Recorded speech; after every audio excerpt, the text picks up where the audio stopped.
Is no contact the only way to get back together with your ex? No, it's not. In fact, it's not even the best way to do it.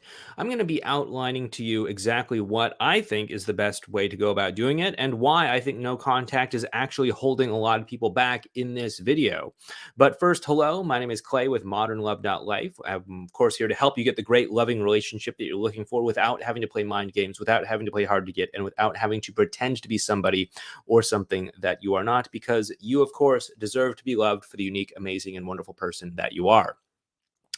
All right. So, you know, if you've watched any amount of videos on the internet about saving your relationship, you've probably come across this thing called the no contact rule, which basically says, hey, if you ignore your partner for like a month or something, then they're going to miss you and they're going to want to get back together with you, or at least they'll, somehow forget everything that went wrong with your relationship and suddenly be more open to talking to you and all that sort of stuff again. And yeah, in some cases it makes sense to do no contact. Like if you are in a bad place emotionally and you need to focus on your own healing and your own well-being and all that sort of stuff, yeah, of course. Like, don't put yourself into contact with your ex where you're just going to get ripped open again if you're not in a good emotional place every time you talk to them. But no contact as a tool to make them want to get back together with you. No, this is not how you want to be using no contact. This is not even a very good uh, way to go about trying to get back together with your ex. Now, why is this? It's because of a couple things. First of all, no contact was actually developed as a way to heal emotionally from your breakup. People who were going through breakups were, obviously going through a hard time. And so they sort of came up with this idea of like, hey, it helps us do better if we're not in contact with our ex. So, if you don't need to be in contact with them, then don't be in contact with them and you'll heal much more quickly. But what some people noticed was that, hey, when I stopped contacting my ex, something interesting happened. And that's that they reached out and contacted me.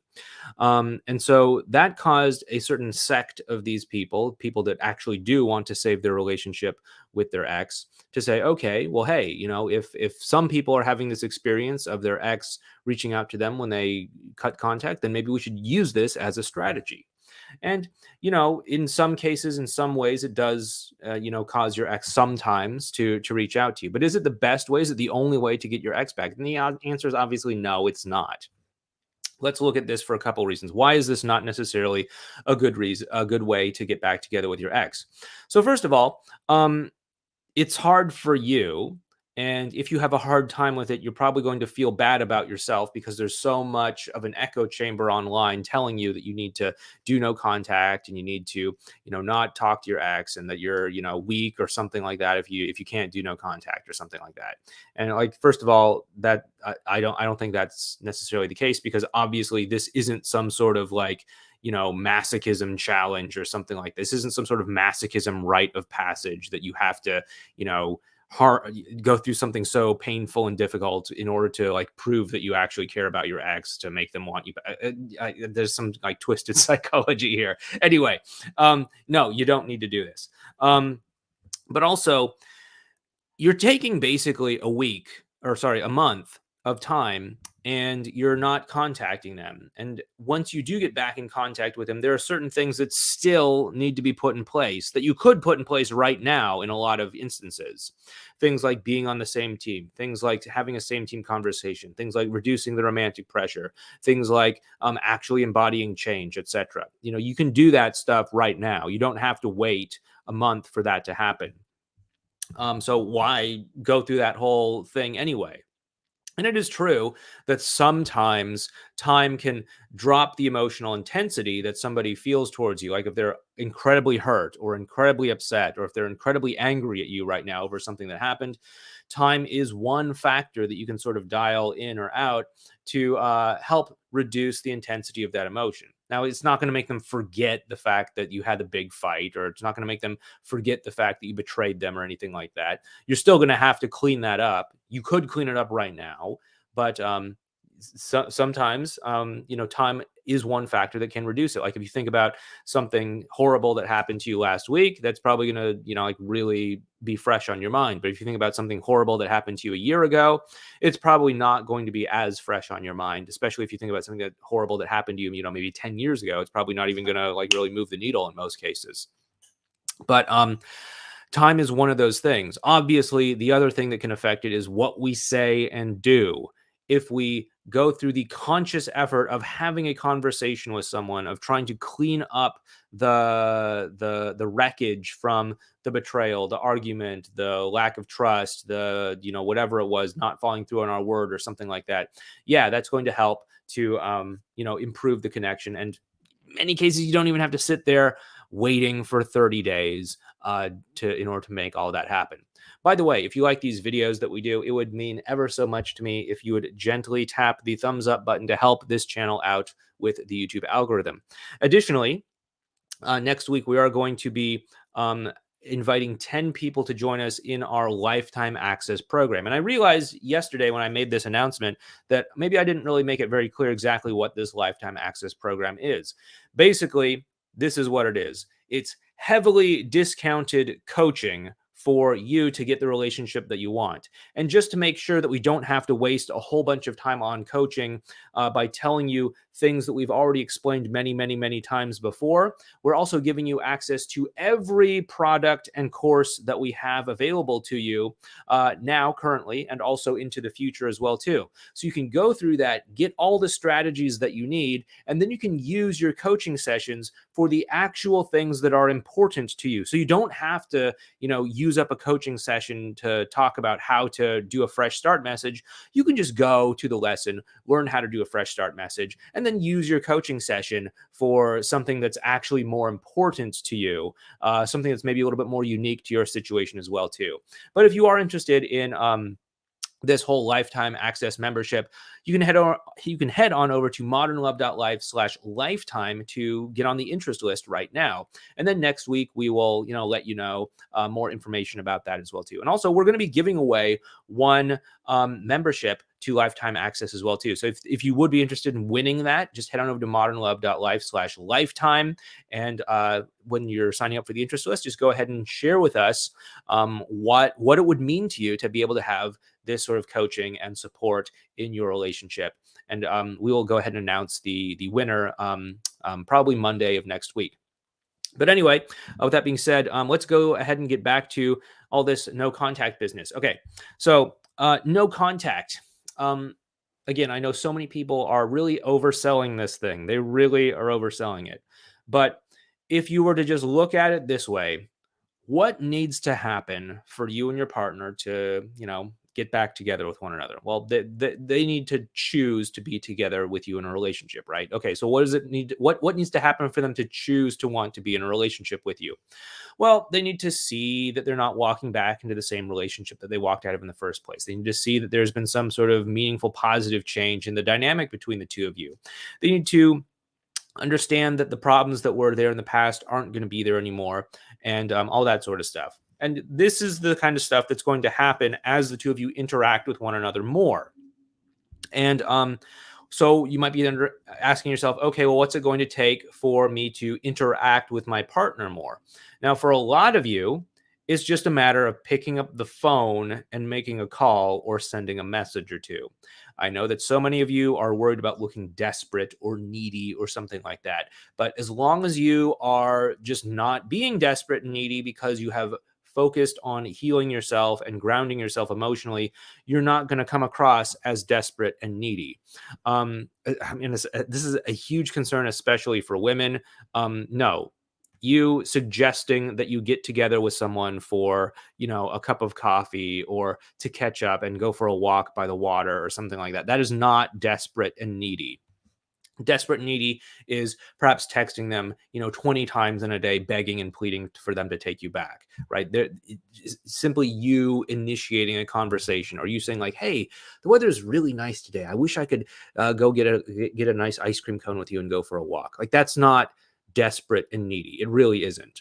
And so you don't have to worry about that. But for those of you that are in a place where your partner isn't even talking to you right now because of too much hurt, pain, emotional stuff and things like that, you might be wondering, okay, well, does no contact make sense in that circumstance? And chances are, most of the time, probably not.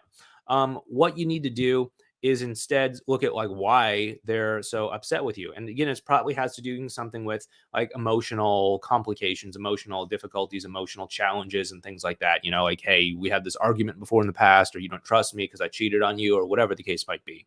And so, if that is the case, then again, directly addressing the issue, directly addressing the elephant in the room and saying, like, hey, yeah, I said some things when tensions got high, and I just really wanted to apologize for that. I made a low blow, and that wasn't cool. The truth is, I was just so caught up in my own pain and my hurt that I just wanted to lash out at someone. And I'm sorry. I got my temper got the best of me, and you were the innocent bystander in that case. And I just want to deeply apologize for that. That can go so much further. And look, it took what, like 30 seconds for me to say that, as opposed to 30 days of no contact. And plus, at the end of 30 days of no contact, you're going to have to get back in touch with this person anyway.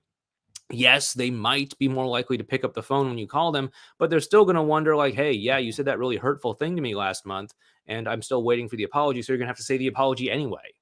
So why not just do it now?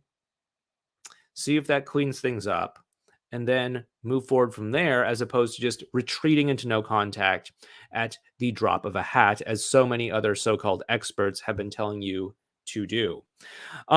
Okay, so what should you be doing instead of no contact? Again, if you like this video, if you would prefer to avoid doing no contact entirely and instead do something much more direct, much more effective, and much more likely to give you actual results and demonstrate to your partner that you are ready for a positive relationship, again, gently tap the thumbs up button ever so delicately.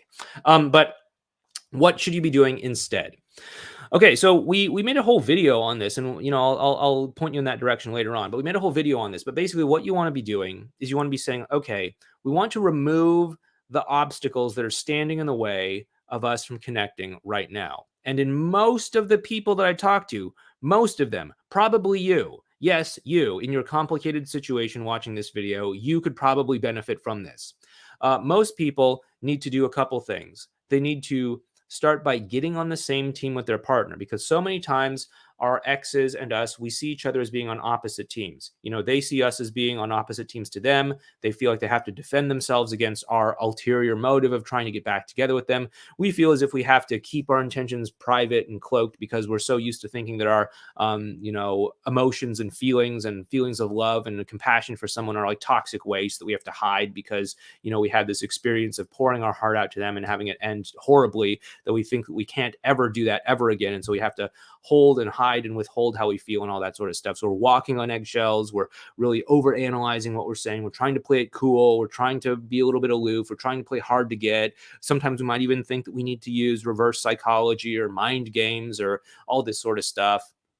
You don't have to do it. Really, you don't.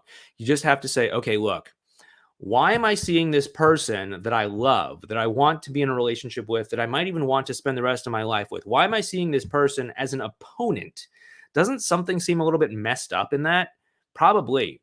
Why is that happening? It's because the two of you aren't positioning yourselves to be on the same team. So that's what you want to do first and foremost. And then the second thing that you probably want to do, most of you, that includes you, I'm watching you, but what you want to do as well too is to reduce the romantic pressure. Now, don't get me wrong. I understand that you want to find out if the two of you are going to get back together, like right now. You want to find out if this is going to happen yesterday. But the thing is where your ex is at right now is they aren't sure how the two of you fit into each other's lives. And if they just broke up with you, or if they have a very negative perception of you, they're not equipped to make this decision right now. And there's nothing that you can say right now, no magical combination of words that are going to make them to suddenly trust you instantaneously. Trust is something that you have to earn over a period of time, especially if that's been broken in some way, and you have to do it through consistency. So you're going to have to really demonstrate to them through consistency that the two of you can connect well and the two of you can work well as a team and be together in the long run. And so what we want to do is we want to actually reduce the romantic pressure so that they can drop their guard enough to actually give themselves permission to spend time together with you.